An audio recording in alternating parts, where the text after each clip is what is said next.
SK chairman ako noon. Tagapaglingkod para sa mga kababayan ko.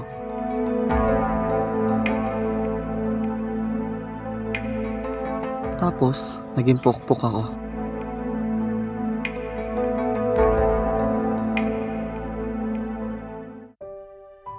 Para sa inyo. Ay, thank you. Ang bait mo talaga, sobrang gwapo mo pa. Alam mo, pag tumakbo ang konsehal o kaya mayor, tsak, iboboto ka namin. Oo nga. Thank you, thank you. Salamat. Para sa inyo.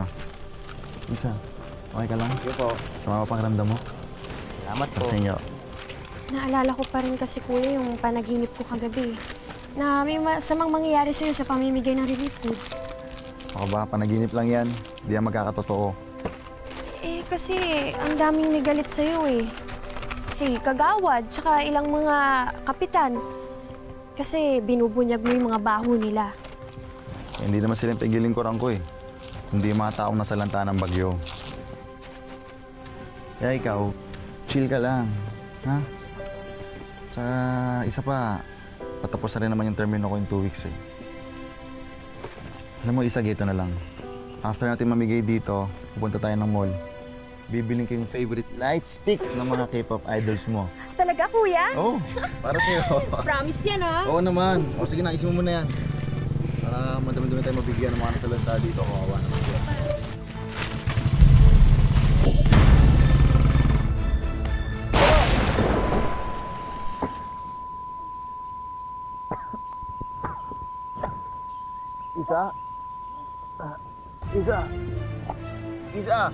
Isa, tulong!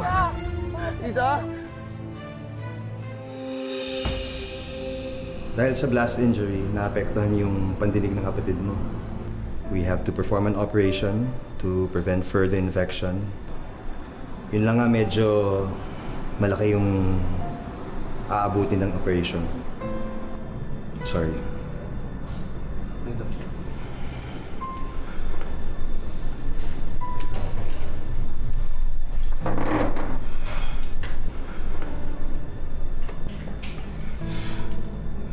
Sana nakinig na lang ako sa'yo.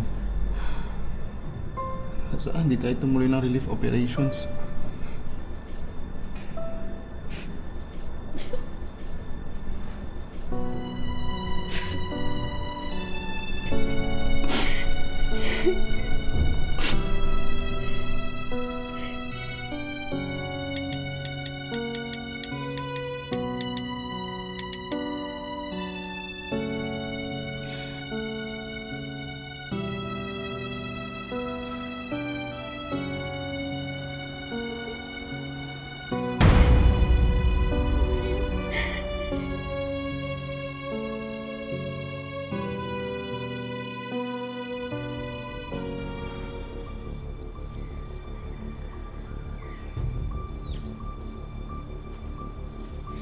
Ikaw si Jeremy, di ba?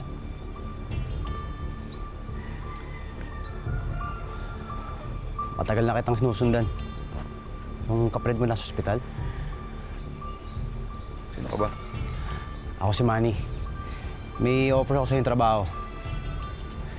Malaki kitaan dito. Hindi mo malatanggihan.